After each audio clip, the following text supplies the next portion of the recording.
참 예수님, 대구 가톨릭 평화방송 이상재 가스톨 신부입니다. 기쁜 소식 밝은 세상 CPBC 대구 가톨릭 평화방송의 후원 회원이 되어 하느님 보시기에 아름다운 세상 함께 만들어 보면 어떨까요?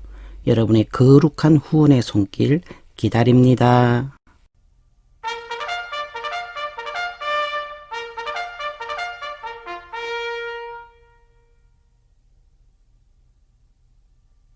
참 예수님 반갑습니다. 한 주간 동안 잘 지내셨습니까?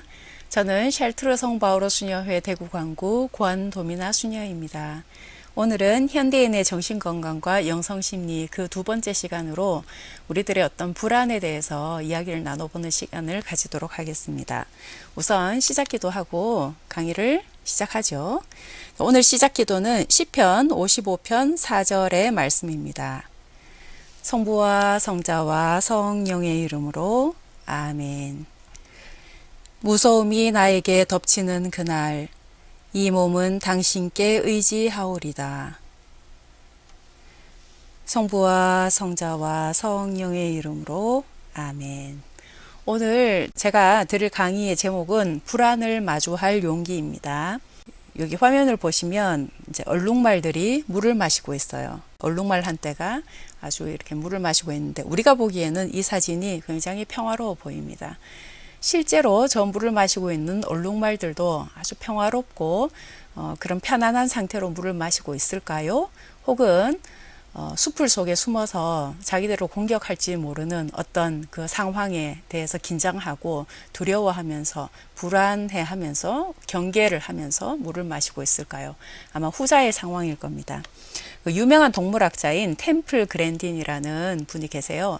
이 학자에 대한 영화도 이렇게 만들어진 걸로 알고 있어요. 이분이 좀 자폐가 있으시기 때문에 그거를 소재로 영화가 만들어졌는데 이 동물학자가 동물과의 대화에서 이런 얘기를 했습니다. 동물에서의 압도적인 정서는 불안과 공포 정서이다. 이런 얘기를 했습니다. 그러면 과연 인간은 어떨까요? 밤길을 혼자서 걸어본 적이 있으신지 모르겠는데 밤길을 혼자서 걸어보신 분이라면 아마 한 번쯤은 뒤에서 누가 뭐 이렇게 따라오는 것 같다라든지 뭔가 어떤 좀 불안한 마음을 가지신 경험이 있으실 겁니다. 특히 내가 이렇게 걷고 있는데 뒤에서 발자국 소리가 나를 따라오는 듯한 발자국 소리가 들릴 때 왠지 모르게 긴장이 되고 좀 불안하고 그래서 뒤를 돌아보고 이렇게 되는 거죠. 그렇게 생각을 해보면 이 불안이라는 감정은 썩히 내가 이렇게 좀 반갑게 받아들일 만한 감정은 아니지만 그리고 내 인생에 있어서 자주 안 나타나 줬으면 하는 감정이지만 또한 때로는 이 감정이 나의 생존에 굉장히 필수적인 정서입니다. 그래서 잘 보시면 이 불안이 위협이나 신체적인 스트레스에 대한 정상적인 반응이다 라고 심리학이나 정신의학에서 이야기를 합니다. 그리고 이 감정은 두려움의 근거를 두고 있고요. 중요한 생존 기능의 역할을 하게 되는 거죠. 그리고 정말로 위험한 상황에 처했을 때 이 불안감은 내가 싸워야 되냐 아니면 도망가야 되느냐를 결정하게 하는 이 맞섬 도피 반응을 유발하게 되는 것이죠. 그래서 건강한 사람이라면 이 두려움이나 불안의 감정이 좀 있어야 한다라고 생각을 하면 되는 거죠. 그래서 이건 내가 좀 불안을 느끼고 두려움을 느끼는 경우에는 내가 좀 정상적인 사람이구나, 건강하구나 라는 것을 생각을 하시면 되겠습니다. 이 불안도 세 가지로 제가 이렇게 한번 나눠봤는데요. 방금 말씀드린 정상적인 불안이 있고요. 근데 이제 이 불안이 너무 과해지고 과도해서 일상생활에 지장을 초래한다든지 아니면 삶의 장애가 된다면 이거는 이제 병리적인 어떤 불안이라고 볼 수가 있습니다. 그리고 어떤 영적인 불안도 우리가 성경에서 그리고 나의 체험상 많이 경험을 하게 됩니다. 그리고 이런 영적인 불안은 신성한 불안이라고도 이제 볼 수가 있고요. 이런 것들이 어떤 영성의 상징이 되기도 합니다. 그러면 이제 하나씩 보죠. 무엇이 우리를 불안하게 하는가 그리고 불안이 무엇인가를 한번 살펴보면 불안은 일단 이런 정서입니다. 무엇이 잘못될까 봐 초조하고 조마조마한 상태 이런 것이 이제 불안이죠. 이것에 대해서 이해하지 못하시는 분들은 아무도 없으실 것 같아요. 다들 경험하고 오늘 아침에 경험하신 분들도 계실 테고요. 그리고 특히 위협이나 위험에 대한 걱정을 하시는 이제 이 불안이 그런 걱정들을 동반을 하게 돼요. 예를 들어서 IT 기술이 눈부시게 발전을 했어요, 지금. 그래서 과거 20년 전에 상상하지 못하던 어떤 기계 문명들을 우리가 손쉽게 사용하고 있고, 10년 전, 5년 전, 이 휴대폰만 하더라도 정말 얼마나 많이 발전했는지 몰라요. 카메라, 그 렌즈의 성능과 기술과 그다음에 그 사이즈도 정말 많이 발전을 한 거예요. 그래서 우리가 그 고화질의 어떤 사진들을 컴퓨터를 통해서 정말 이렇게 보기도 하고 이런 혜택도 받기도 하지만 또 동시에 예전에 10년 전, 20년 전에 없었던 어떤 불안을 경험하기도 하죠. 예를 들면 저와 같은 어떤 여성분들은 공중 화장실에 가기가 참 두려워져요. 그래서 예전에 있지 않았던 어떤 문화들을 보게 됩니다. 서울역 공중 화장실에 가면 전부 이렇게 구멍이고 그 구멍에 휴지들이 다 막혀 있습니다. 그래서 어떤 몰카에 대한 어떤 걱정들, 두려움들, 그 다음에 안전사회를 해치는 어떤 여러 가지 기술적인 어떤 부분들이 그렇게 이제 사용이 되다 보니 예전에 겪지 못하던 어떤 불안들을 겪게 되는 거죠. 예전에는 특히 또 녹음기 같은 경우에도 큰 무슨 녹음기를 들고 다니면서 녹음을 했다면 지금은 모두가 녹음을 할 수 있는 장치들을 들고 다니지 않습니까? 그 휴대폰 안에 그런 기능들이 있기 때문에 이게 불신을 조장하는 그리고 불안한 사회와 이렇게 연결이 되어버리면 서로가 서로를 믿지 못하는 사회가 되어버리면 우리들의 그 눈부신 기술 발전들이 악용이 되기도 하고 또 서로가 서로를 불안하게 더 불안을 증폭시키는 이런 어떤 또 결과들을 우리가 좀 만나기도 하게도 됩니다. 게다가 지금은 고도 산업 사회이고 또 무한 경쟁 시대의 사회이기 때문에 정말 이렇게 좀 뒤처질까 또 혹은 도태될까 내가 직장에서 잘릴까 혹은 뭐 20대, 30대 취업을 준비하시는 분들 정말 그 스펙을 쌓고 또 거기에 합당한 어떤 여러 가지 그 능력적인 면을 겸비하시기 위해서 정말 많은 노력들을 하시고 시험 준비를 하시지만 그런 준비를 하시는 과정에서 다들 한 번 이상은 큰 불안들을 경험하셨을 것 같아요. 내가 지금 하고 있는 이 노력들이 좋은 결과를 가져올 수 있을까? 혹은 그러지 않을 수도 있다라는 어떤 이런 불안감들이 자기로 하여금 지금 현재의 상태를 계속 이렇게 앞으로 나아가게 하는데 걸림돌이 되는 이런 또 상황을 만들기도 하죠. 그래서 이런 고도의 산업사회 속에서의 이런 무한 경쟁 사회, 비교 사회, 이런 사회들은 우리의 불안들을 더 증폭시키고 또 우리를 피폐하게 만들게 하는데요. 그래서 독일의 사회학자 울리히백은 자기의 저서 위험 사회에서 이렇게 이제 이야기를 합니다. 근대화가 진행될수록 그로 인한 위험과 불안은 증대될 것이다. 그러니 지금 이제 우리가 느끼고 있는 어떤 불안의 일상화, 그 다음에 나도 언제나 그 위험에 노출될 수 있을 거라는 어떤 그런 불안들이 앞으로도 좀 계속되지 않을까 하는 이런 또 슬픈 소식들도 이런 학자들을 통해서 듣게 됩니다. 이것뿐만 아니라 지금 이 불안은 불확실성에서 시작하는데요. 우리가 현재 전 세계의 거의 많은 사람들이 이제 같은 불안들을 겪고 있는 것 같아요. 그게 바로 코로나 바이러스죠. 2020년 4월에 어떤 데이터에 의하면 한국 사람들의 10명 중에 2명 정도는 이 코로나로 인한 그 불안이나 우울을 경험하고 있다고 하고요. 그래서 이제 그 최근에 뉴스에 이렇게 보면 코로나가 이게 장기화되면서 한국 사람들의 10명 중에 2명 정도께서는 이 불안이나 극심한 우울을 경험을 하고 계신다라고 최근 2020년 4월의 어느 통계에서 이제 제가 보게 되었습니다. 그리고 가장 최근에 다들 뉴스에서도 이렇게 들으셨겠지만 불안이 이렇게 좀 많이 올라오신 분들은 이 돈도 믿지 못해서 혹시 바이러스가 있을까봐 세탁기에 돌린다든지 아니면 전자레인지에 이렇게 소독을 하신다고 하시다가 이 지폐를 훼손하는 경우들도 있다고 우리가 이제 들었죠. 그만큼 지금 불안 사회 속에 우리가 살고 있는 겁니다. 그리고 우리 신앙연구소에서도요, 이 팬데믹 신앙실천 설문 조사 결과를 6월 10일에 발표를 했는데, 가톨릭 신자 중에 뭐 10명 중에 한 2명 정도도 지금 외로움, 갑갑함, 그리고 우울감 이런 것들을 좀 체험을 하고 있다라고 이야기를 하셨습니다. 그래서 지금 이런 어떤 팬데믹 상황에서는 가장 우리가 이제 쉽게 접할 수 있는 감정 상태가 바로 이 불안이나 공포 혹은 분노나 혐오 혹은 우울, 뭐 이 세 가지로 이제 우리가 이야기를 할 수 있어요. 그래서 뭐 분노나 혐오 같은 경우에는 여러분들이 뭐 댓글 같은 거 보셔도 알 수 있을 거예요. 왜 하필 저 사람들이 거기에 가서 그런 바이러스들을 퍼뜨렸느냐. 이런 어떤 식의 특정 개인이나 단체의 일탈 행동에 대한 원망, 뭐 이런 것들. 그 다음에 또 코로나19가 계속 지속될 것이라는 것에 대한 어떤 절망감이 우울감으로 이제 이렇게 좀 동반이 될 수도 있고요. 그리고 뭐 방금 말씀드렸다시피 이제 불안감 뭐 이런 것들이 있습니다. 이 불안은 이게 팬데믹이기 때문에 전 세계 대유행 바이러스라서 어디 도망갈 데가 없어요. 그게 우리로 하여금 더 불안을 증폭시키게 하는 거죠. 자, 이런 것에 대해서 전문가들은 뭐라고 하느냐. 특히 이제 연세대 의과대학 정선재 교수님께서는 이런 불안들을 이제 우리가 불안한 것은 맞다. 이게 이제 감염 위기 상황에서의 불안은 지극히 정상적인 감정이지만 이것을 더 이렇게 좀 불안을 키워나가게 되면 나의 어떤 심리적인 면역 체계가 더 떨어질 수가 있다. 그러니 어떻게 하면 좋은가?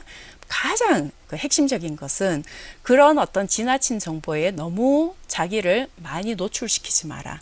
뭐 이런 이야기를 하고 계세요. 그래서 내가 코로나와 관련된 뭐 신문 기사라든지 아니면 TV 뉴스라든지 아니면 뭐 다른 어떤 영상 매체라든지 이런 걸 통해서 너무 집착하고 과도하게 그것을 보다 보면 나의 불안이 걱정이 더 이렇게 좀 쉽게 유발이 된다는 거죠. 그래서 장기적으로 이것이 가는 어떤 바이러스 상황이기 때문에 내 면역 체계에 별로 도움이 되지 않고 오히려 나를 더 지나치게 예민하게 만들 수 있으며 몸과 마음을 소진시킬 수 있다. 그러니 되도록 질병관리본부에서 항상 브리핑 하시는 게 있어요. 혹은 우리 안전 가이드라인을 제시를 하시는데 그런 것들은 이제 꼭 지켜야 되는 것들이죠. 안전을 위해서.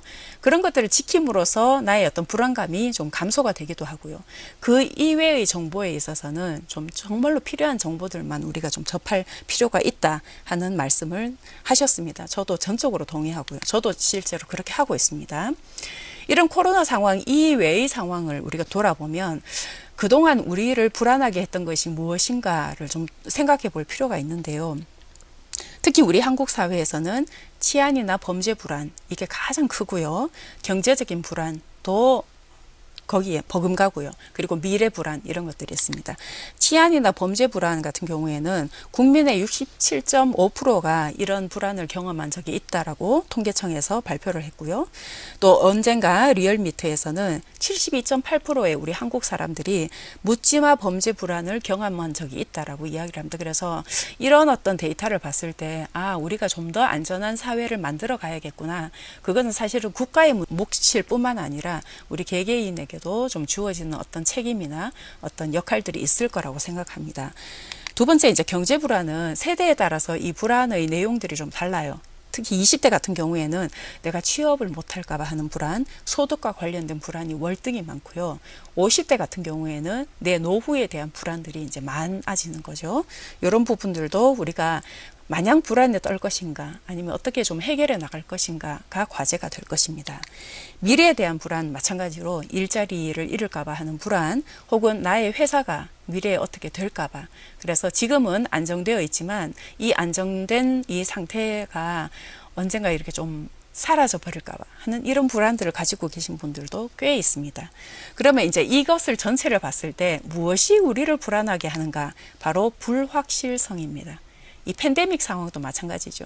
이게 백신이 빨리 나와서 종결이 빨리 되면 어느 정도의 확신감을 가지게 돼요. 우리가 확실성을 가지게 되어서 불안감도 낮아지지만 지금 그러지 않은 상황이고 또 이번 태풍 같은 경우에도 사실은 이게 태풍이나 장마였다기보다는 기후위기였죠. 그래서 지금 이제 이런 그 해시태그 운동들이 일어나고 있다고 해요. 이 비의 이름은 장마가 아니라 기후변화입니다.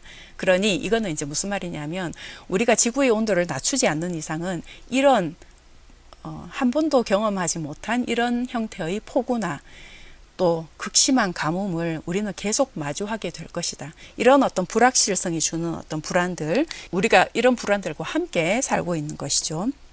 그 외에도 코로나 이전에 한국 사람들이 가장 어떤 위험에 대한 불안 수준이 높았던 것이 바로 미세먼지였어요. 그래서 이런 것도 우리가 해결을 해야 되는 부분이고, 또 한 가지는 그 옛날에는 자연스럽게 늙어가는 것이 뭐 자연적인 현상이었어요. 그래서 뭐 이렇게 좀 회갑이 되면 어느 정도의 모습이 되었었고요.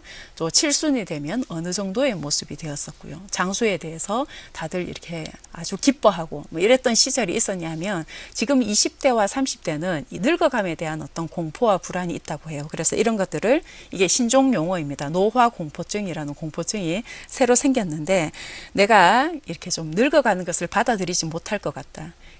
나의 그 늙어가는 모습, 이걸 이제 좀 추하다라고 생각을 하게 되면 이제 이게 늙어가는 것에 대한 불안을 가지게 되는데요. 그런 어떤 모습이 될까봐, 혹은 나의 신체 기능들이 제 기능을 하지 못할까봐에 대한 불안을 이미 20대, 30대 때부터 가지고 이제 사는 거예요. 그래서 의학적인 어떤 그런 뭐 도움을 계속 받으려고 하는 이런 불안들이 있는데, 여기까지 드린 불안은 어찌 보면은 그냥 우리가 살면서 평범한 사람들이 정상적으로 살면서 겪는 불안들이라고 생각을 합니다. 그런데 이것이 예를 들어서 부적절한 시기에 그리고 빈번히 발생을 하게 되면 이것은 좀 정상적인 수치를 좀 넘어갈 수 있다라는 얘기를 드리고 싶어요. 그래서 만약에 이런 어떤 불안들이 지나치게 강하고 지속적이어서 나의 일상생활을 방해를 하게 되면, 이런 불안들은 좀 병리적인 불안이 될 수가 있다라는 말씀을 드리면서 병리적인 불안에 대해서 지금부터 좀 이야기를 해 보도록 하겠습니다. 저 같은 임상 심리사들은 그 임상평가라는 것을 해요. 그 내담자가 이렇게 오셨을 때, 보통 이제 심리평가를 하게 되면, 여러분들이 생각하시는 심리검사만 이렇게 하는 것이 아니라 다양한 심리 검사 도구들을 이용해서 심리 검사도 하지만 그 분의 행동도 관찰을 하고요. 그 다음에 임상 면접이라는 것도 해요. 그래서 질문과 답변을 통해서 언어적인 자료를 수집을 하게 됩니다. 이렇게 다양한 데이터를 가지고 우리가 무엇을 분석을 하냐 하면, 이분의 문제가 되는 그 증상이나 행동이 그 어느 정도로 심각한가 하는 그 심각성을 파악을 합니다. 그래서 예를 들어서 어떤 분이 굉장히 극심한 어떤 불안의 상태에서 왔을 때, 이 불안이 일시적이고 근거가 있으며 곧 지나갈 불안인지, 즉 정상적인 불안인지 아니면 신경증적인 불안인지 혹은 병리적인 불안인지, 그래서 이 불안이 뭐 과도한 걱정 수준 혹은 망상의 수준인지, 그래서 치료가 필요하고 상담이 필요한지를 우리가 이제 심리평가를 통해서 그것을 측정을 하게 됩니다. 그래서 이런 병리적인 불안은 말씀드렸다시피 부적절한 시기에 빈번하게 발생해서 나의 일상생활에 큰 지장을 주는, 일상생활을 하지 못하게 도 만드는 이런 불안의 강도를 병리적인 불안이라고 합니다. 그래서 병리적인 불안, 그 심리평가를 통해서 우리가 이제 병리적인 불안을 측정을 해서, 예를 들면 이 표에 이렇게 보시면 경쟁사회, 경제불황, 묻지마 범죄, 또 개인정보 유출, 뭐 이런 것들은 모든 사람에게 이제 불안을 조성을 하는 거죠. 혹시 나의 주민등록증이 다른 사람에게 노출이 되지 않을까, 혹은 뭐 어떤 그 피싱 같은 것들에 이용이 되지 않을까, 이런 불안들을 갖고 있지만, 일반 정상적인 어떤 불안이라면 회복력도 있어요. 그래서 불안에서 정상으로 돌아오는 어떤 힘들이 있습니다. 이런 것들을 심리적인 회복 탄력성이라고 하는데, 어떤 사람들은 그 불안이 너무 강도가 세서 이런 탄력성들의 힘을 이렇게 좀 잃어버리는 경우들이 있어요. 이런 경우에는 저희들이 이제 병리적인 불안이라고 하고, 그래서 이 병리적인 불안에 여러 가지 종류가 있는데요. 특히 이제 저희들이 쓰는 것이 이제 DSM-5라고 해서 정신장애 진단 통계 편람이라는 그것을 사용합니다. 거기에 보면 불안장애를, 그 하부장애들을 총 9가지로 이렇게 이야기를 하고 있는데요. 예를 들어서 공황장애, 범불안장애, 사회불안장애, 광장공포증, 특정공포증, 분리불안장애, 선택적 함구증, 그리고 물질이나 약물에 의한 불안장애, 기타 의학적 상태로 인한 불안장애, 이렇게 9가지로 이야기를 하고 있습니다. 제가 오늘 여기서 다는 말씀드릴 수 없고요. 시간 관계상. 그렇다고 이것을 또 넘어갈 수도 없는 게, 이제까지 제가 이제 설명한 대로 우리 사회가 워낙 불확실성의 그 시대를 우리가 살고 있기 때문에 예전에 볼 수 없었던 그 어떤 그 장애의 형태들을 좀 많이 보기도 하고요. 그다음에 이런 어떤 그 병리적인 불안을 겪으시는 분들을 좀 쉽게 만날 수가 있어요. 그래서 혹시 또 이 강의가 도움이 될까 해서 좀 가장 많이 겪는 어떤 불안들의 종류에 대해서 좀 말씀을 드릴까 합니다. 그 첫 번째가 공황장애입니다. 이 공황장애의 이름을 최근에 한 번 이상은 그 매스미디어를 통해서 들어보셨을 거예요. 왜냐하면 언젠가부터 연예인들이 내가 공황장애를 알았다라는 이런 어떤 고백들을 이제 하기 시작했어요. 그래서 이제 우리는 흔히 연예인병이다 뭐 이렇게 좀 생각을 하는데, 일반 우리 제 주위에 있는 분들 중에서도 이런 것들을 적어도 한 번 이상은 좀 경험을 해보신 분들을 만날 수가 있었는데요.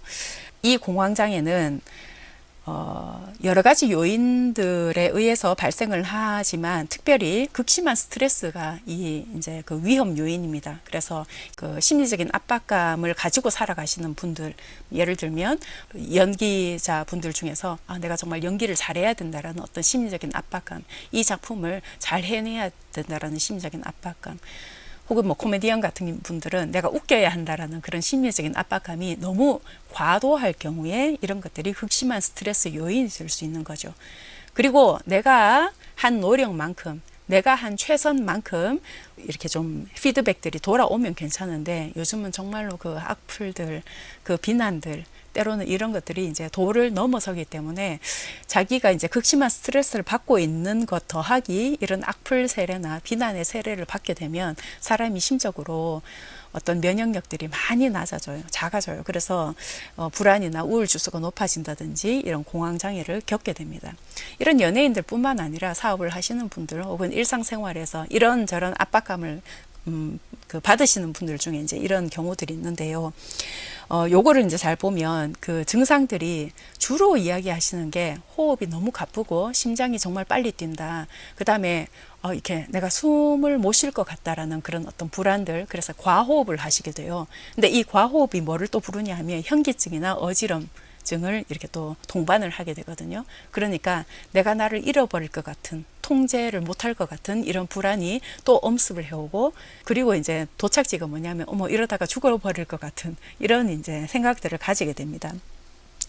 사실 이제 이 공황장애는 한 수분 내에 이렇게 끝나는데 이 수분이 사실은 그분들에게는 몇 시간처럼 이렇게 느껴지기도 해요. 이 죽을 것 같은 이런 질식감, 이런 것들이 강도가, 이것을 겪지 못한 분들은 좀 상상을 하지 못하는 어떤 이런 정도의 깊이와 강도의 그런 어떤 그것을 체험을 하시는데요. 여기에서 이제 이런 공황 발작들이 계속 이제 반복이 되다 보면은 공황 장애로 넘어가는데, 이런 어떤 그 심각한 증상이 문제가 되는 것이 아니라, 이분들은 이것을 한번 겪고 나면 이게 이제 너무 두렵고 무섭고 불안하기 때문에 내가 또 어떤 장소에 가서 어떤 상황에서 어떤 그 행동을 수행할 때 이런 상황이 올까봐 하는 예기 불안을 이제 다시 동반을 하게 돼요. 그러니까 아직 오지 않은 미래에 대해서까지 굉장히 이제 불안을 하게 되는 거죠.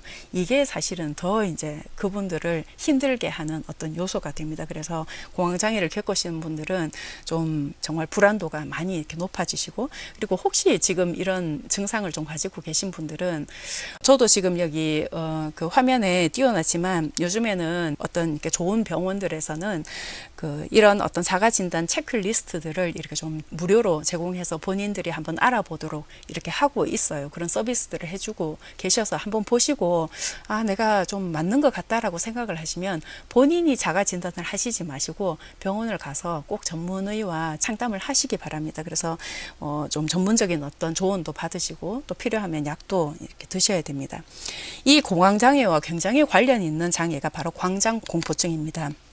광장공포증은 공간과 상황에 대한 두려움이라고 볼 수 있는데요. 예를 들면 지하철, 엘리베이터 안, 밀폐된 방과 같이 막혀있는 그 공간에 대한 두려움, 혹은 사람들로 가득 찬 광장에 갇혀서 내가 탈출하지 못할 것 같은 그 상황에 대한 두려움, 이런 것들이 갑자기 어느 날 생각지도 않게 훅 이렇게 오기도 해요. 그래서 이런 것에 대한 어떤 그 공포증인데, 이것도 사실은 내가 이제 엘리베이터 안에서 막 공포감을 느낀다. 여기서 빠져나가지 못할 것 같은, 그래서 숨을 쉴 수가 없다. 그리고 막 나를 잃어버릴 것 같다. 이러다가 뭐 죽을 것 같다.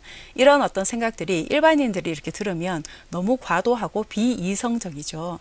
그래서 이런 이제 상황을 맞이하게 되시는 분들은 이런 것들이 이제 보통 우리 그 정상적인 사람들이 느끼는 불안의 지수보다 훨씬 심각하고 강도가 강하기 때문에 이런 것들을 불안 장애라고 한다라고 이해를 하시면 되고요. 뭐 이러다가 말겠지라고 생각하시는 것도 굉장히 좋은 생각이지만 좀 전문의와 상의를 해보시는 것도 좋습니다. 그래서 그 앞에 그 공황 장애와 이 광장 공포증에 대한 말씀을 드렸는데 요런 어떤 경험을 하신 분들은 반드시 그런 상황이 다시 왔을 때 이 생각을 꼭 하시면 돼요. 죽을 것 같은 느낌이 들지만 죽지는 않는다라는 생각을 꼭 하시면 좋을 것 같습니다. 그리고 이것은 수분 안에 지나간다. 그러니까 지금 강하게 너무 이 불안이 평소에 내가 경험해 보지 못한 강도로 강하게 왔기 때문에 내가 정말로 두렵고 공포스럽고 진짜 그 불안이 극에 달해 있지만 그러나 이것이 수분 안에 지나간다라는 생각도 꼭 하시면 내가 나를 잃어버리지 않는 이런 느낌들을 좀 잡으실 수가 있고요. 그리고 제가 이제 주변에서 이것을 경험하시는 분들 얘기를 이렇게 들어보면 몇 번쯤 이렇게 이것을 경험하다 보니까 자기의 대처 방법들을 다들 만드시더라고요. 그러니까 나름하여 노하우 이런 것들은 굉장히 좋은 대처 방법입니다. 그래서 병에 자기가 사로잡히지 않고 자기가 이 병을 좀 컨트롤하려고 하는 이런 힘들이 우리 안에 다 있습니다. 그래서 예를 들면 제가 만난 어떤 분은 성당에서 미사를 드리는데 성당이 좀 커요. 사람들도 많고 신자 수도 많은 성당인데 이제 이게 어느 날 예기치 않게 이제 온 거죠. 그래서 처음에는 이게 뭔가 했대요. 근데 이게 한 두세 번 달아서 오고 나서 자기가 이렇게 보니까 이 패턴이 있는데 내가 사람들이 밀집한 한가운데에 앉아 있으니까 이게 오더라는 거죠. 그리고 그 다음에는 너무 이렇게 성체 와중에 이제 이게 오니까 이제 당황스럽고 이래서 성당 가기가 처음엔 두렵고 또 이런 얘기 불안들이 슬슬 올라오고 이랬다가 그 다음에 이제 이런 생각을 했답니다. 이런 느낌이 올라올 때 재빨리 빠져나갈 수 있는 곳에 앉아야겠구나. 그래서 문 가까이, 출입문 가까이 앉았다. 그 다음에 이런 느낌들이 이제 올라오는 각자가 이제 그게 있어요. 이게 좀 시작이 되려고 한다라는 느낌이 있는데 그런 느낌이 들려고 할 때 물을 이렇게 조금 마시니까 나는 도움이 되더라. 뭐 이런 방법도 저런 방법도 취해봤겠지만 그분이 나름대로 만든 그 대처 방법입니다. 그래서 그 다음에는 뭐 이런 것들이 이제 좀 없었고 또 이런 자기가 성공적인 어떤 대처 방법들을 만들고 나면 얘기 불안들도 많이 줄어드는 거죠. 그래서 우리가 좀 이렇게 좀 컨트롤을 할 수도 있다라는 거 그것을 좀 제가 말씀드리고 싶습니다. 그래서 괜찮아, 나는 죽지 않아, 그리고 이것이 곧 지나갈 거야 라는 생각들을 꼭 한번 해보시면 도움이 될 겁니다. 그 다음이 사회불안장애인데요. 이 사회불안장애는 그 대인관계 안에서 뭐 정말 이렇게 회식을 해야 된다라든지 아니면 특히 내가 누군가 앞에서 발표를 해야 할 때 사람들이 많은 곳에서 수업을 해야 된다라든지 아니면 프레젠테이션을 어떤 기업에서 프레젠테이션을 성공리에 해야 할 때 이런 상황에서 굉장히 심각하고 지속적이며 비합리적인 공포감을 가지고 있어요. 그래서 능력은 되는데 준비도 많이 했는데 그 능력에 비해서 하나도 제대로 하지 못하고 소위 말하는 멘붕 상태로 이렇게 좀 그 시간을 끝내다가 나오시는 분들이 계시고요. 그 외에 특정 공포증이라고 해서 예를 들면 뭐 나는 개가 두려워요. 그러니까 어떤 사람은 뭐 개에 물린 경험 있는 사람은 일시적으로 이런 공포감을 가지기도 하지만 정말로 그 개 앞에서는 이렇게 좀 맥을 못 추시는 이런 큰 공포증을 가지고 계신 분, 주사 바늘이나 피나 상처에 대해서 극한 공포의 두려움을 느끼시는 분들, 혹은 뭐 저처럼 고소공포증이 있으신 분들, 뭐 이런 분들은 특정 공포증이라고 할 수 있습니다. 천둥이나 벼락에 대한 공포증 이런 거. 방금 말씀드린 특정 공포증은 그 공포의 대상이 뚜렷하게 하나 이렇게 있어요. 그죠? 그런데 이것과 반대되는 것이 범불안 장애입니다. 이 범불안 장애는 그야말로 범이에요, 범. 그래서 이제 이 그냥 일반적인, 그러니까 자기도 구체적으로 무엇에 불안을 느끼는지 잘 몰라요. 왜냐하면 대부분의 상황에서 과도하게 불안해 하시기 때문에 매사에 늘 걱정이 많고 늘 불안의 상황 속에 있고요. 중요한 거는 자기가 불안을 느끼는지도 잘 몰라요. 왜냐하면 늘 이렇게 불안이 도사리고 있기 때문에 자기 안에. 그래서 이런 것들을 저희는 떠다니는 불안이다. 이렇게 이야기를 하기도 하고요. 상습적인 과민성이다. 이렇게도 얘기합니다. 여기 제가 영어를 써놨는데 always on edge라고 이제 제가 써놨는데 요 이제 얘기를 들어보시면 좀 더 이해가 되실 겁니다. on edge라고 하면 무엇의 끝을 얘기를 해요. 그래서 책상에도 끝부분이 있을 거고요. 이것도 on edge입니다. 벼랑에도 끝부분이 있을 거죠. 폭포도 끝부분이 있을 거죠. 자, 그러면 always가 붙었으니까 이 on edge, 그 벼랑의 끝에 always, 항상 서 있는 듯한 그런 긴장이나 불안이나 어떤 두려움이나 그런 공포의 상황으로 그냥 계속 사는 거죠. 이게 범불안 장애입니다. 그래서 대부분의 상황에서 과도하게 불안해하는 것, 뭐 이런 것들, 이제 이런 분들은 신경이 항상 곤두서 있을 수가 있고요. 늘 초조하게 살아갈 가능성이 훨씬 많습니다. 그리고 실수하면 어떡하나 지나치게 신경 쓰시는 분들도 이 그 상습적 과민성이 내가 있지 않나 이런 거 좀 생각을 해보실 수가 있습니다. 그래서 이런 상습적인 과민성, 범불안 장애로 살아가시는 분들은 그냥 정상적인 어떤 분들보다 긴장감이나 피로감이 훨씬 더 증가할 수 있고요. 집중력은 좀 더 떨어질 수 있고 압박감은 더 심해질 수 있고 그래서 심리적인 어떤 면역성 이런 것들이 좀 떨어질 수가 있어요. 그래서 작은 자극에도 더 이렇게 심각하게 반응을 할 가능성이 있는 거죠. 그래서 이런 범불안 장애의 환자들을 이렇게 보면 불안이 가시지 않는데 혹시 자기 생각이 그 상황이 나에게 불안을 끼친다기보다 자기의 어떤 그 사고가 더 불안을 증폭시키지 않는가를 생각해 볼 필요가 있는데 보통 범불안 장애에서 보이는 역기능적 사고는 어떤 위험한 그 일이 일어날지도 몰라 뭐 이런 생각 혹은 내가 실수할지도 몰라 뭐 이런 생각 실패할지도 몰라 잘해내야 할 텐데 이런 생각들을 늘 하기 때문에 이런 범불안 장애를 보이기도 하고요. 자기뿐만 아니라 우리 아들 녀석이 제가 잘 되지 못하면 어떡하지? 저희 아이한테 위험한 일이 발생하면 어떡하지? 또 이런 생각들을 많이 하니까 이런 범불안 장애를 가지게 되기도 합니다. 자, 이제까지 이제 제가 좀 정상적이지 못한 그러니까 불안의 그 강도나 이런 것들이 정상적이지 못한 어떤 불안의 장애의 형태에 대해서 말씀을 드렸는데요. 이 장애의 원인을 뭐 여러 가지로 얘기할 수 있어요. 그러나 지금 간단하게 몇 가지만 말씀드리면 사실 이제 이런 어떤 민감성이라든지 예민함을 좀 타고나신 분들도 계셔요. 그래서 우리 어머니가 늘 초조하고 불안하고 작은 일에 심각하게 생각했다. 그러면 그의 어떤 자식들 중에 누군가가 또 좀 그런 형태의 어떤 마음으로 삶을 살아가실 수도 있어요. 그래서 타고난 기질 자체가 불안에 약할 수도 있고요. 혹은 내가 내 감정을 처리하는 데 있어서 이 감정을 처리하는 영역이 좀 불안에 대해서 약할 경우가 있습니다. 예를 들면 내가 화가 많이 났어요.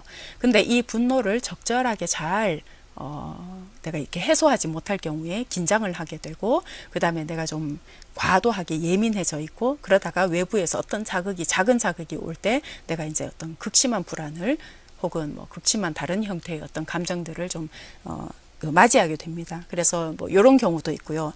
그러나 결정적인 원인은 거의 대동소이하게 이렇게 이야기하는 것이 바로 스트레스입니다. 그래서 평소에 내가 스트레스를 어떻게 푸는지에 대한 습관을 잘 보게 되더라도 내가 불안에 좀 약한지 아니 취약한지 혹은 뭐 이 정도 어떤 불안도 좀 잘 내가 이렇게 좀 잘 컨트롤할 수 있는지를 알게 됩니다. 그래서 습관을 잠시 한번 살펴보면요. 나의 어떤 무의식적인 행동 패턴을 한번 잘 보시기 바랍니다. 첫 번째로 제가 이제 말씀드리고 싶은 게 그 정말 유전적인 요인이에요. 뭐 나도 모르게 나는 그냥 좀 기질적으로 이런 부분에 좀 취약해서 급격한 불안함이나 초조함을 동반하는 어떤 유전적인 요인을 나는 좀 가졌어. 부모님 중에서도 혹은 조부모님 중에서도 그런 분들이 계시고 혹은 우리 집안의 분위기가 좀 그래요. 뭐 이러면은 또 걱정이 많고 불안해질 수 있고요. 그 다음에 그렇지 않다 하더라도 매사에 완벽함을 추구하시는 분들은 그래서 이제 완벽주의 성향을 가지신 분들이나 강박적인 성향을 가지신 분들은 그 결과가 결국 자기가 만족할 만큼의 완벽함을 가지고 왔다 하더라도 그 결과까지 도달하기 위한 그 과정이 여기에 도달하지 못할까봐 하는 그 불안이 늘 도사리고 있다고 보시면 돼요. 그래서 불안에 좀 취약해질 수가 있고요. 혹은 내가 어떤 스트레스를 받았을 때, 특히 심한 스트레스를 받았을 때 나는 어떻게 그 스트레스를 푸는지를 한번 살펴보시면 주로 술, 담배로 푼다. 뭐 이런 것들은 다 회피인 거죠. 혹은 습관적으로 수면제나 아니면 약물에 의존한다. 커피, 그 카페인 중독도 여기에 포함됩니다. 이럴 경우에, 그러니까 적극적으로 불안의 요소들을 해결하려고 노력하지 않고 어떤 약물이나 아니면 술, 담배로 해결하려고 하는 경우에도 좀 불안에 취약할 수가 있다.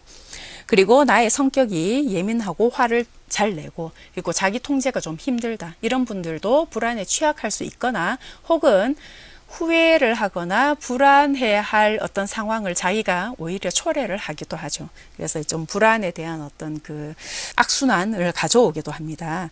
그리고 그렇지 않다 하더라도 경제적인 어려움이 갑자기 생겼어. 혹은 큰 쇼크를 우리 가족이 당했어. 이럴 경우에 내가 그 전까지는 인생에 있어서 낙관적인 어떤 사람이었다면 어떤 이런 굉장히 충격적인 사건을 경험하고 나서 갑자기 삶에 대해서 비관적인 그런 사고를 가진 사람이 되었다. 이런 경우에도 불안의 지수가 높아질 수 있고요. 그리고 마지막으로 그냥 습관적으로 늘 매사에 나도 모르게 부정적인 생각들을 많이 하고 사는 사람들. 그래서 나 자신에 대해서도 자기 비하를 많이 하거나 타인에 대해서 늘 비난하고 뒷담화를 하시는 분들은 아, 내가 이런 습관을 가지고 있구나.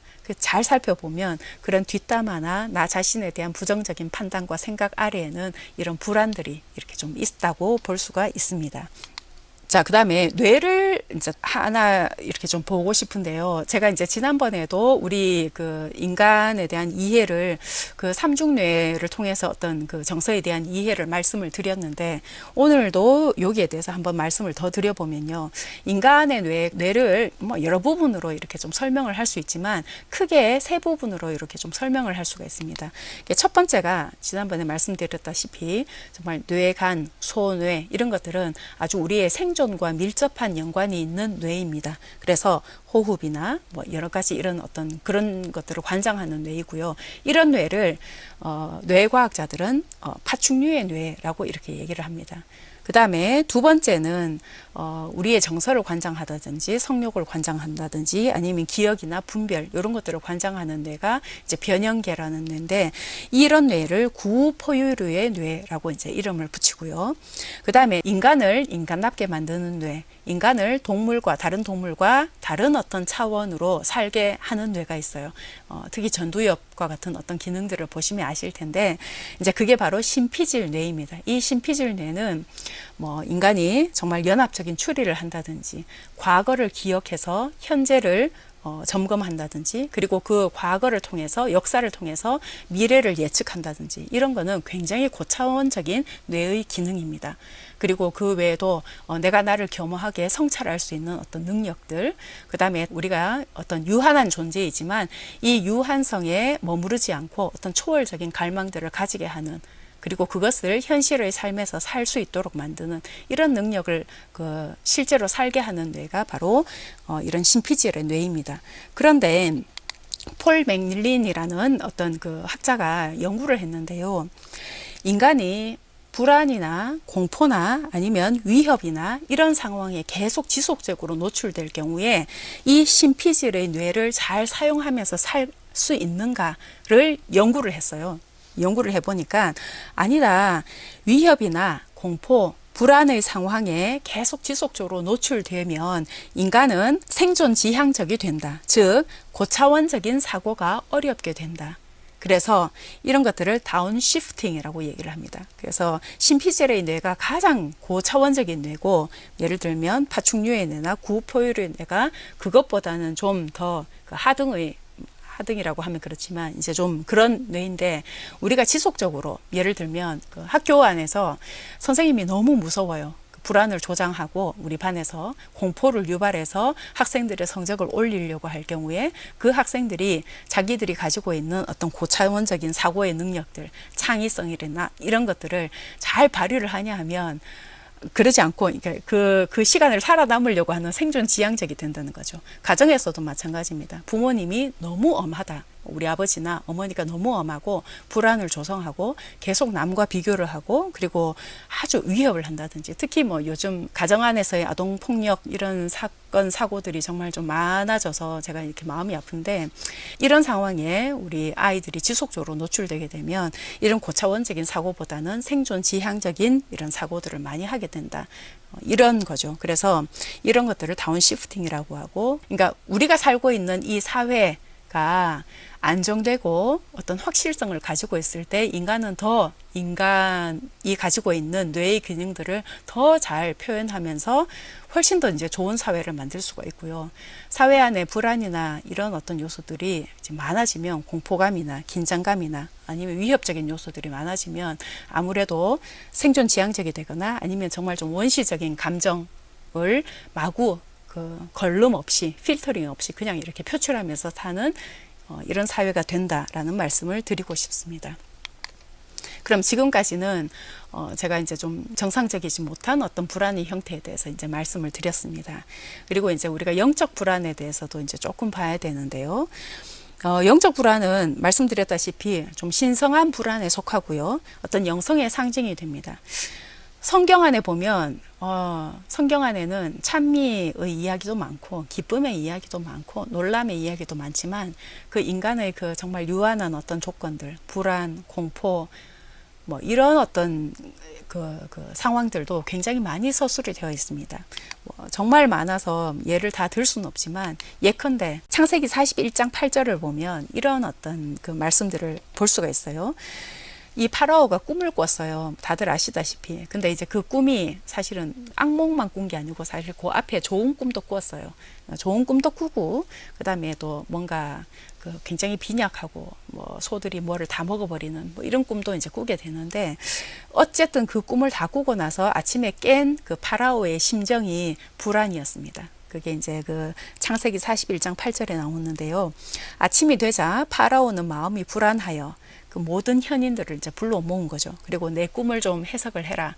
근데 이야기 진행은 이제 우리가 다 알다시피 그들이 아무도 그것을 해석하지 못했고, 그리고 결국은 구약의 요셉이 이 꿈을 해석함으로 인해서 그다음 이제 진행 과정은 그 꿈을 해석한 걸로 이제 이야기가 끝나는 것이 아니라 어떻게 그 이집트로 이렇게 팔려간 요셉이 이스라엘 백성들의 구원에 어떤 도움이 되었는가 하는 그 전체의 과정을 봤을 때 파라오가 꾸었던 그 꿈과 그리고 파라오가 그 느꼈던 그 불안이라는 감정이 인간의 구원 역사에 어떻게 이용이 되었는가를 우리가 잘 볼 수 있습니다. 그래서 사실 정말 말씀드리고 싶은 것은 불안이라는 이 감정이 마냥 나쁜 감정만은 아니에요. 이것을 내가 어떻게 사용하느냐에 따라서 하느님께서 이것을 가지고, 이 감정을 가지고 정말 나를 그리고 우리 가족을 혹은 뭐 우리 인류를 구원하실 수 있는 좋은 어떤 매개의 감정으로 사용하실 수도 있다라는 거죠. 지금 지구의 이제 그 환경 위기의 상황에서 뭐 극심한 정말 가뭄과 홍수와 이런 것들을 통해서 우리가 불안을 많이 느끼고 있는데 이것도 굉장히 좋은 순간이, 좋은 어떤 그 기회가 될 수 있는 거죠. 잠시 멈춰서 기술 개발이 전부라고 생각했던 그 우리들의 시절, 그리고 그냥 쓰고 버리는 편리함의 문화를 추구했던 우리들이 지금 이 환경의 위기들을 보면서 불안을 느낀다면 잠시 멈춰서 어떻게 하면 우리가 이제 다시 이것을 구원의 역사로 바꿔갈 수 있는지, 이런 것들을 창조적으로 생각할 수 있는 능력도 이미 우리가 부여를 받았어요. 그래서 이제 이런 것이 어떤 영적인 불안이다 말씀드리고 싶습니다. 그래서 오늘의 그 주제가 불안을 마주할 용기인데, 그러면 이제 우리가 이 불안을 가지고 어떻게 살아갈 것인가에 대한 방법들을 조금 말씀을 드리도록 하겠습니다.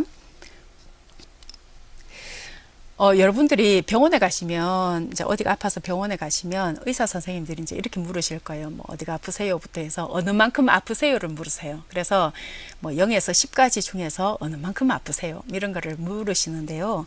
예, 저희들도 이제 그렇게 물어요. 특히 아주 그 마음의 고통이 극심한 상태로 오신 분들 경우에, 또 트라우마 환자들 같은 경우에 이 주관적인 고통 점수를 이제 이야기를 하게 됩니다. 저희가 이거를 서드를 체크한다라고 이제 얘기를 하는데, 그 서드를 체크할 때 보통 극심한 불안이나 공포를 경험하신 분들, 성폭행 피해자라든지 아니면 어떤 경우에 어떤 트라우마 환자라든지 이런 분들은 이 그 서드가 거의 9, 10 이렇게 이제 가는 거죠. 10 중에 10이에요. 뭐 너무 이제 불안하고 극심한 공포를 경험하고 오셨기 때문에, 자, 그래서 치료가 이제 시작이 돼요. 그래서 쭉 치료를 하다 보면 이 서드가 이렇게 내려가요. 그러니까 주관적인 고통 점수들이 이렇게 내려가는데요. 저희가 상담을 하거나 해서 그 주관적인 고통 점수를 이렇게 내리는데 저희들의 목표가 0이 아니에요. 그러니까 이분이 느끼는 그 불안감, 공포를 완전히 없애주는 게 이 상담 심리의 목적은 아닙니다. 상담 심리의 목적은 이분이 서드가 한 3 정도 되는 거. 자, 이게 이제 무슨 말이냐 하면 불안을 느끼기는 느껴요. 아주 약하게. 지난번에도 굉장히 강했지만 느끼긴 느끼지만 이제는 제가 이 불안이나 이 공포를 가지고도 좀 살아갈 수 있을 것 같아요. 이래 되면 심리치료가 성공했다라고 생각하실 수 있습니다. 그래서 자기 고통을 스스로 감내해 가면서 살아갈 수 있는 힘을 가지게끔 만드는 것, 이것이 심리치료의 굉장히 중요한 역할이에요. 이제 그러면 어떻게 하면 이제 우리가 좀 이런 어떤 불안을 마주하면서 또 혹은 이 불안을 느끼는 그대로 또 삶을 살아갈 수 있을까를 이제 말씀을 드리겠습니다.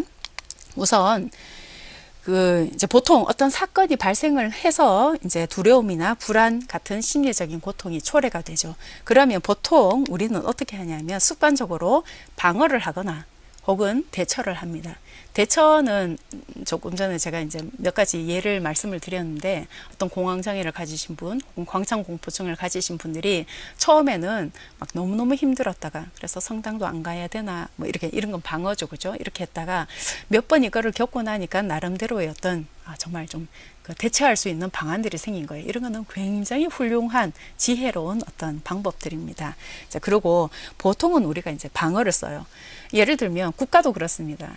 이 코로나 사태가 터졌을 때 그 초창기를 여러분들이 좀 기억을 해보시면 우리나라는 공격적인 검사의 형태를 취했었습니다. 그래서 뭐 지금도 저희가 전부 다 이제 코로나의 상황 속에서 좀 힘들게 살고는 있지만 그래도 그나마 이 병이 창궐하지 않고 이 정도로 이렇게 그 숫자가 케이스가 감소된 거는 시작부터가 정말 이렇게 좀 추적해서 그러니까 병에 걸려서 병원에 오신 분들만 낫게 해주는 어떤 이런 방법, 소극적인 방법이 아니고 역추적해서 어떤 좀 공격적인 검사를 했던 거, 이런 것들이 지금 현재 이제 어떤 성공적인 방역들을 우리가 좀 이렇게 보고 있는데 모든 나라들이 사실은 그렇게 하지 않았죠. 우리 인근의 어떤 국가들도 이렇게 좀 방어를 했어요. 뭐 올림픽을 또 치러야 되고 뭐 이래서 이제 그렇기도 했겠지만 그래서 뭐 괜찮다. 뭐 우리나라에는 별로 케이스가 없다. 검사도 잘 하지 않고 이랬다가 이제 좀 지금 일이 커졌는데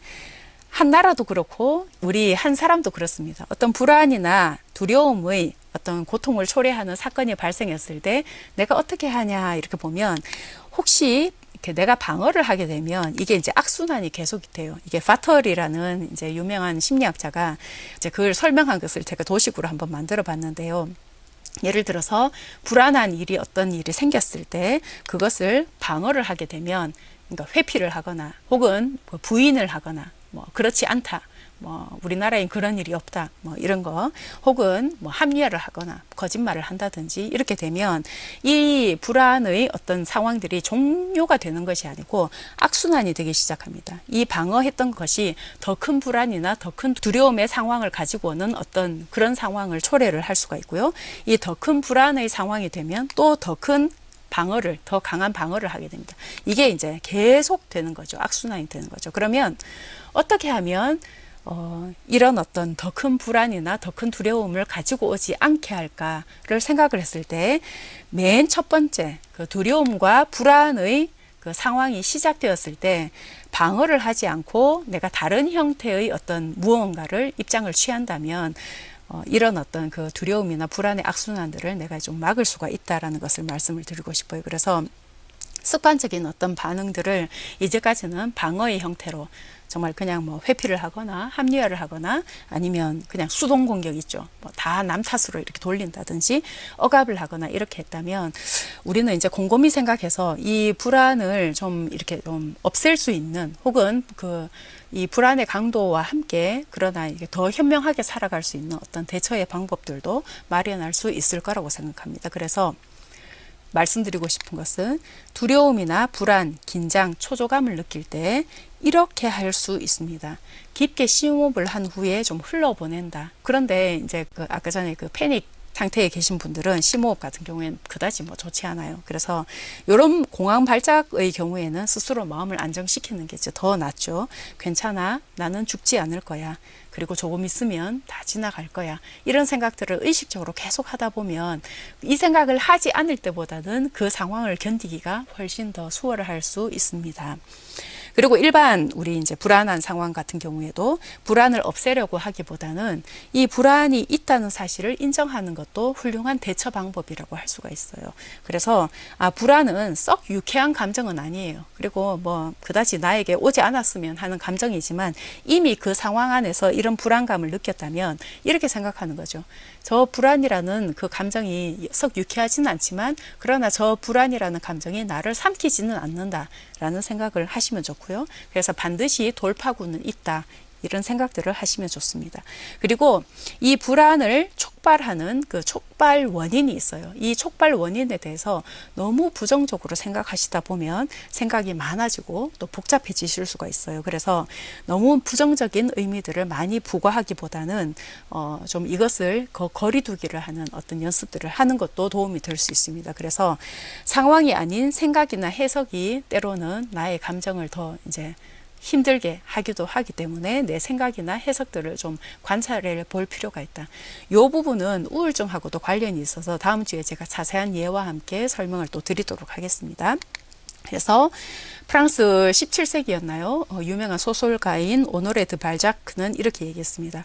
아무것도 변하지 않을지라도 또 그리고 이 상황, 이 코로나의 상황 자체가 혹시 그러면 안 되겠지만 변하지 않을지라도 일정 정도는 내가 변하면 모든 것이 변한다. 그래서 나의 생각, 내가 그것을 바라보는 어떤 인지 이런 것들이 변하면 또 모든 것이 변할 수 있다. 그래서 불안은 1차적으로 이 감정은 정상적인 것이다. 그리고 모두가 겪는 감정들이다. 그리고 반드시 알아야 되는 게 이것은 일시적이다. 왔다가 다시 떠밀려 내려간다. 그러니 너무 거기에 불안한 사고를 증폭시킬 필요는 없다. 그리고 이제 이런 것도 있습니다. 이 불안이 상황이 불안을 만들기도 하지만 나의 생각이 불안을 만들기도 하기 때문에 내 생각들을 좀 거리두기를 해라. 이런 말씀도 드렸고요.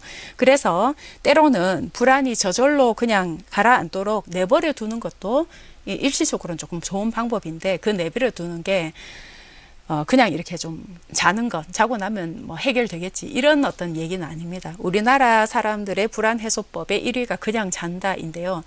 그냥 자서 될 건 아니고 교황님의 방법을 좀 말씀드릴게요. 교황 프란치스코는 자기 사무실에 잠자는 성요셉 상을 이렇게 두었다고 합니다. 모셔둔 거죠. 이 요셉은 구약의 요셉은 아니고 이제 신약의 요셉. 우리 신약의 요셉도 이렇게 보면 루카복음이나 이렇게 보면 마리아가 임신했을 때 그 마리아를 받아들이기 전에 굉장히 번뇌와 그다음에 불안도 있었을 테고 실망감도 있었을 테죠. 근데 이런 어떤 모든 인간적인 감정을 넘어서고 이 성모 마리아를 아내로 맞이했을 때도 꿈이었죠. 꿈에 천사가 나타나서. 그 다음에 베들레헴에서 그 예수를 낳고 나서 바로 그 나자렛으로 돌아오지 않고 이집트로 갔을 때도 도피를 했을 때도 또 꿈에서 천사의 지시를 받아서 이제 그렇게 했고요. 또 이집트 살다가 다시 나자렛 고향으로 돌아올 때도 천사의 지시를 받아서 이렇게 왔습니다. 그래서 신약의 요셉에 있어서도 꿈은 굉장히 좀 좋은 역할을 했던 것 같아요. 한 가정의 가장이었던 그 요셉이 인생의 구비구비에서 만났던 그 불안의 상황에서 이 꿈은 굉장히 어떤 그 영적 불안의 그 영적 상징이 되었던 것 같아요. 그래서 교황 프란치스코가 이 잠자는 성요셉을 그 당신의 사무실에 놔둔 것 같은데요.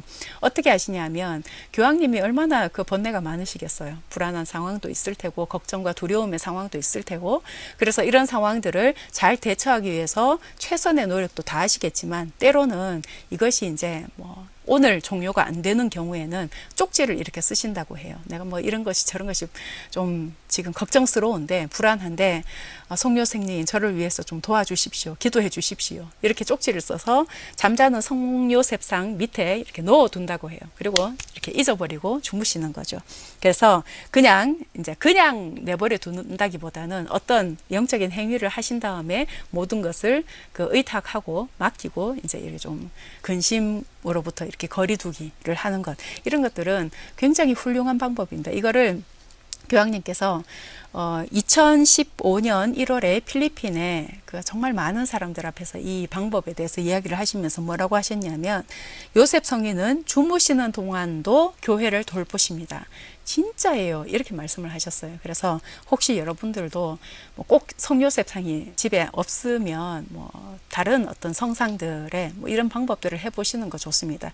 이게 심리적으로 저는 이렇게 해석해요. 이게 어떤 효과가 있냐면 때로는 불안이라는 혹은 불안을 유발하는 어떤 상황이 내 앞에 펼쳐졌을 때 그것과 나의 존재는 사실은 이렇게 분리가 되어야 하는 존재고 분리할 수 있음에도 불구하고 내가 거기 너무 매몰이 되어버리면 그 상황이 혹은 불안이라는 감정이 나를 잡아먹어 버릴 때가 있어요. 근데 이럴 경우에 좀 거리두기를 하는 좋은 방법들이 바로 이런 방법들입니다. 이번에 이제 이 코로나 사태를 맞이하시면서 그 3월에 교황님 혼자서 바티칸에서 기도를 하시고 강론을 하신 상황을 다들 기억하실 겁니다. 그때 교황님께서 정말로 훌륭한 강론을 하셨고 이게 바티칸 뉴스 한국어로 여러분들 보실 수 있습니다. 2020년 3월 27일자 바티칸 뉴스를 보시면 교황님 강론의 전문을 보실 수 있으신데요. 이 코로나 상황을 돌풍이라고 이제 교황님께서는 말씀하셨습니다. 그러면서 인간의 어떤 불안한 감정들 그리고 이 상황에서 우리가 어떻게 영적으로 해석해야 되는지에 대해서 잘 말씀을 하고 계시고요. 그 마지막에 이런 이야기를 하십니다. 왜 겁을 내느냐? 아직도 믿음이 없느냐? 이게 이제 마르코 복음 4장 40절의 이야기입니다. 그 얘기를 이렇게 하시면서 교황님께서 어떻게 그 기도로 마무리를 하시냐면 주님께서 두려워하지 말라고 말씀하십니다. 그러나 우리의 믿음은 약하고 두렵습니다. 그러나 주님, 저희를 풍랑의 세력에 빠지지 않게 하소서. 두려워하지 말아라고 다시 말씀해 주십시오. 우리는 베드로와 함께 이렇게 외칩니다. 여러분의 모든 걱정을 그분께 내맡기십시오. 그분께서 여러분을 돌보고 계십니다. 그래서 이 말씀이 오늘 우리가 살아가는 데 있어서 큰 도움이 되기를 바랍니다. 마지막으로 마침 기도 바치도록 하겠습니다. 성부와 성자와 성령의 이름으로 아멘. 무서움이 나에게 덮치는 그날 이 몸은 당신께 의지하오리다. 성부와 성자와 성령의 이름으로 아멘. 감사합니다. 다음 주에는 우울증에 대해서 강의를 하도록 하겠습니다.